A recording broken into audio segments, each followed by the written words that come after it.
students, now we will start cross-tab analysis or chi-square test of independence. Let me share the case again to get you connected. So this is the case, right? As you must have read, there is one more objective that AMC wants to examine impact of familiarity with the company on willingness to buy um, uh, the mutual fund, right? So company wants to examine impact of familiarity with the company on the buying to and the intention to buy or willingness to buy mutual fund. As you know, the familiarity has been categorized into three categories. One means no experience. Next is less than 3 years experience with the category 2, and more than 3 years of experience with category number or code 3. On the other side, the willingness is on a scale of 1 to 11. So here we are going to use cross-tab analysis or chi-square test of independence. For an effective chi-square test or a cross-tab, it would be better that this metric variable, that is the willingness, should be converted into category. So accordingly, we have converted them into the category. And let me show you the SPSS file, right? So this is the SPSS file. Here we have a variable familiarity that is categorical in nature, and we have converted willingness into three categories, that is the willing category. So as you see the variable view, we have three categories. One means low willingness, two means medium willingness, and three means high willingness. So we have divided 1 to 11 into these three parts. You can use your expertise to divide them into three parts. Some people may take 1 to 4 in low, 5 to 8 in medium, and 9 to 11 in the high willingness. Some may take 1 to 3 as low willingness, 4, 5, 6 as medium willingness, and 7 to 11 has high willingness, right? So it is dependent upon the judgment, right? So here now we have the view. So first I should share the concept, then I will run the analysis. So we are going back to our slide. So this is the slide cross-tab analysis. As you know, this is the cross-tab analysis. Cross-tab means we have cross-tabulation. So if we have the tables, right? So what do we mean by cross-tabulation? We will have rows as well as column in the table, right? So we have one variable or one attribute on the row. Suppose this is attribute 1, and on the column we have second attribute, that is attribute 2, right? So we have two attributes, one on the row, one in the column. So here in this case, since we want to examine relationship between familiarity, so let we have familiarity on the row and willingness category on the column, right? So this is known as cross tabulation because we have to use both rows as well as column in order to read that. And this is technically known as chi-square test of independence. Here we have hypothesis, since the convention or the rule for the null hypothesis is it assumes no difference. So H naught means two attributes are independent. Independent means there is no association between two attributes or two variables. Here the two variables are familiarity and willingness category. Okay, so we will run the chi-square test of independence. Here, when we run the chi-square test of independence, then we have chi-square statistic, right? So chi-square statistics is actually difference of observed frequencies and expected frequencies whole square divided by expected frequencies, where OIs are the observed frequencies. These frequencies are given in the data, and expected frequencies are estimated assuming H naught to be true, right? So expected frequency of ij. I means ith row and jth column. Suppose this is ith row and jth column. So here we have expected frequency eij. So it will be equals to sum total of ith row, that is ri. Ri is the total of the ith row into Cj. Cj is the column total of jth column divided by total frequency. So it will be Ri into Cj divided by n. So we will have Eijs or Eis.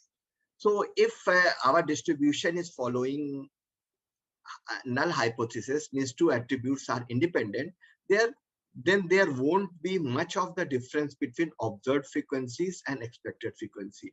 Means there will be negligible difference. If there is a negligible difference, then chi-square statistic will give a low value, right? So if we are getting low value, so if we get low value, then the p-value or significance would be high, right? Then we won't reject H naught. But if uh, two attributes are not independent, two attributes are related, okay, then there will be much of the difference between OIs and EIs. So OIs and EIs are much different. Since they are much different, so we have high value of chi-square statistic, and accordingly we have low value of a low p-value or low value of significance. It has low value, and if it becomes less than 0.05, so we would reject H naught at 5% level of significance, right? So this is the chi-square statistic. So the objective of the chi-square statistic is just to examine whether they are independent or they are related. Now, if they comes out to be related, if they are related, then obviously we would be interested to know the magnitude of the relationship.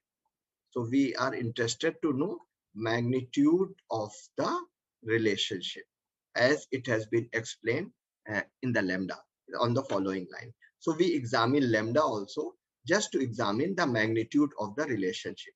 Value of lambda lies in between 0 and 1. If values are near to 0, then we can say that there is not much of the prediction, means the relationship is weak. And if values are near to 1, then we can say that there is a good prediction, means the predictive accuracy high. It means the relationship is strong. So this is the concept. So let me run the analysis, then we would interpret. So this is the case. We go to analyze, then we go to descriptive statistics, then we have crosstalk. So all these steps are given in the SPSS window of the slides that I have shared. So we go to analyze, then we go to descriptive statistics, then we go to crosstalk. So since we have to make cross tabulation, so one variable, one attribute is to be entered in the row. Suppose we entered familiarity in the row and the other variable or other attributes in the column. So we enter willingness category in the column. And if we want to have a visualization as per different category, so we also check display cluster bar diagram. Then we go to statistics. So this is the sub dialog box of the statistics. We can have chi-square. We have number of options, but here I am just telling you about the lambda, but you can use other options also. So we click lambda. Then we go to cells, right? Here observed frequencies are there. We can also check expected frequencies also, just to check the assumptions that as in the notes you must have read that the total frequency should be high and all expected cell frequency should be greater than 5. So here we have two assumptions. Number one, total frequency of sample size should be large. In this case, our sample size is 1080, that is quite large, right?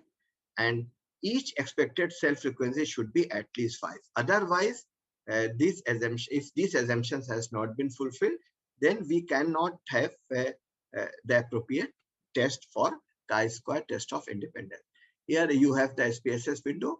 Everything that I have told you through the SPSS file has been mentioned here. So now we are going back to the SPSS file. So we have observed as well as expected frequency. If you require percentage, then you can check percentage also. We will press continue, right? And then we press OK.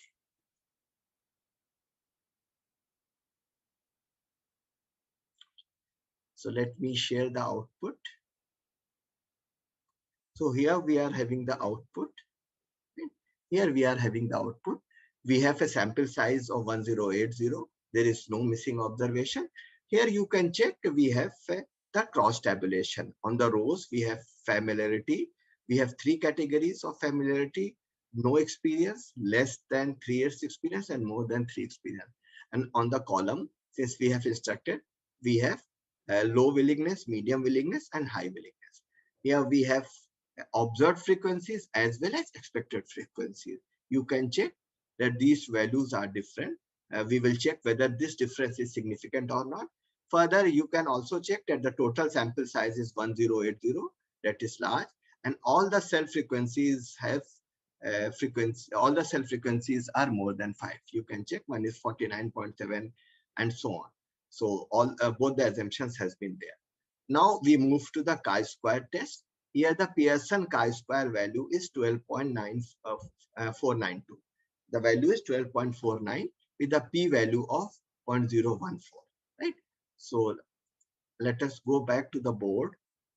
Here chi-square value comes out to be, let me have different pen. Here chi-square value is, chi-square stat value is 12.49. and with the p-value as 0.014. Let us check that value again. So here chi-square value is 12.49 and the p-value is 0.014. So as you see, this chi-square value appears to be high and this p-value appears to be low, and it is less than 0.05. Since it is less than 0.05, so we would reject H naught. Right? We would reject H naught at 5% level. Right? So if we have rejected H naught, means there is no association between two attributes. This has been rejected. Means there would be relationship between familiarity and willingness. Means familiarity will have impact on willingness. Right? Means if the company, AMC company, uses familiarity, then willingness to buy mutual funds may increase. Then we go to the lambda. We have 2 lambda. One is asymmetric lambda, where something is given as dependent variable, and we have 2 values of asymmetric lambda, and symmetric lambda is the average of these 2 values. So let us have values of lambda.